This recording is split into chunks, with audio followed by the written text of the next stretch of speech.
আপনি যখন যে অবস্থানে থাকবেন, আপনি শুধু আপনার প্রবলেমটাই বুঝতে পারবেন, আপনার ফিলিংসটাই বুঝতে পারবেন। আপনি অন্য জায়গার, অন্য মানুষের ফিলিংসটা কিন্তু বুঝতে পারবেন না। একটা সময় মানুষকে পশু ভালোবাসতে দেখে আমার নিজেরই মনে প্রশ্ন হতো, আসলে কি পশুকে এতটা ভালোবাসা যায়? কেন বলেছি এ কথা? সেটা অবশ্যই আপনাদের সাথে শেয়ার করব।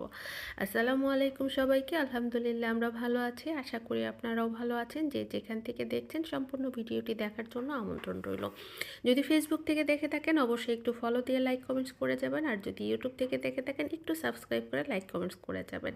আসলে সকালবেলা এই প্রথম যাচ্ছি, বাচ্চাটার কোচিং শুরু হয়ে গেছে।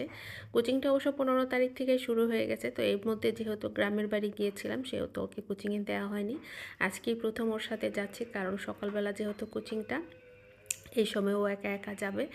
আর বাসা থেকে খুব বেশি দূরে না, জাস্ট 5-7 মিনিট হাঁটলেই কোচিংয়ে যাওয়া যায়। তাই আমি ভাবলাম যে আমি একটু সকালবেলা হেঁটে আসি আর ওকে দিয়ে আসি। আর এই জায়গাটা আমার ভীষণ ভালো লাগে। আসলে সত্যি কথা বলতে বর্তমানে আমার বাসাটা যেই জায়গাটাতে, একটু গ্রাম্য পরিবেশ, যদিও এটা একটা আবাসিক এলাকা, মানে প্রকল্প, প্রজেক্ট যেটাকে বলে আবাসিক প্রজেক্ট, এটা একটা প্রজেক্টেরই এটা একটা অংশ। প্রজেক্টের ভিতরেই স্কুল, আর হেঁটে গেলে 5-7 মিনিট লাগে। ভাবলাম যে ওর সাথে একটু হেঁটে যাই, সকালবেলা একটু হেঁটে আসি, ওকে দিয়ে আসি। যে কথা বলছিলাম যে আসলে আপনি পশুকে এতটা ভালোবাসা যায়, যে কথাটা বলছিলাম সেটা হচ্ছে যে একটা সময়ে আমি জানতাম না আসলে যে পশুর প্রতি ফিলিংসটা কী হয়। আজকে যখন আমার জেরি বাচ্চা আমার ঘরে আছে, তখন আমি আসলে অনুভব করতে পারি যে পশুকেও একটা সন্তানের মতো ভালোবাসা যায়। আর ওই জায়গাটা কিন্তু আমার মেয়ের স্কুলের সামনে, বাচ্চারা খেলাধুলা করছে। অ্যাকচুয়ালি টিফিন টাইম ছিল, ও যেহেতু শুধুই কোচিংয়ে যাবে, মর্নিং শিফটে যারা আছে তাদের টিফিন টাইম ছিল।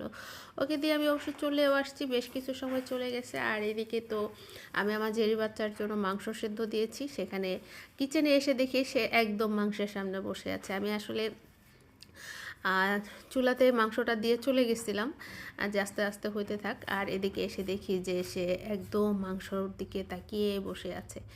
সত্যি কথা বলতে আমার কাছে মনে হয় যে আমার যেহেতু একটা ছেলে একটা মেয়ে, এখন আমার এমন একটা ফিলিংস কাজ করে যে মনে হয় ও যেন ও আবার একটা ছোট বাচ্চা, ওকে কোথাও রেখে যেতে ভীষণ কষ্ট হয়। মনে হয় যে একা ঘরে কী করছে, নিশ্চয়ই আমাদেরকে মিস করতেছে, নিশ্চয়ই অনেক চিল্লাচিল্লি করতেছে, মানে অনেক বেশি মানে টেনশন। একটা মানুষের বাচ্চার জন্য যেরকম ফিলিংস, আমার কাছে মনে হয় যে ওর প্রতি আমাদের এমন ফিলিংস চলে আসছে।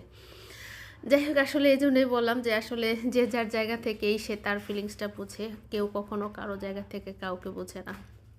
ঠিক আমি যে এখন অনুভব করি, হয়তো বা আমাদের যে ফিলিংসটা এখন ওর প্রতি, এটা আর কেউ অনুভব করবে না।